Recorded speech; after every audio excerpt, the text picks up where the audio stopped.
S লেখা রয়েছে। তো এই ভিডিওগুলি থেকে যে মনিটাইজ হওয়ার পর ইনকাম হয়েছে, তো এটার পুরো ডিটেলসটা আপনাদের একবার দেখাই কত ইনকাম হয়েছে শর্টস থেকে। এখানে তো খুবই অল্প সংখ্যক ভিউ, যাদের অনেক বেশি ভিউ তাদের তো আরও বেশি হবে। তো সাধারণত এই চ্যানেলটা, আমার এই চ্যানেলটাতে আপনারা দেখে নিই যেখান থেকে আমরা শর্টসের জন্য আমরা কত ইনকাম করেছি সেই বিষয়টা আপনাদের এখানটাই নিয়ে আসবো।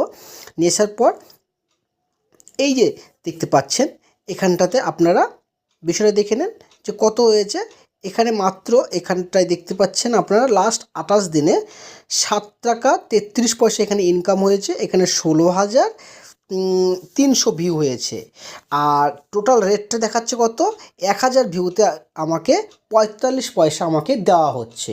তো এখানটায় এই হিসাবে যদি আপনার ভিডিওটি মিলিয়নে চলে যায় তাহলে কত হতে পারে, তাহলে আরও অনেক বেশি ইনকাম হবে। সো ভিউয়ার্স, আপনারা দেরি এই বিষয়ে না করে আপনারা অতি দ্রুত আপনারা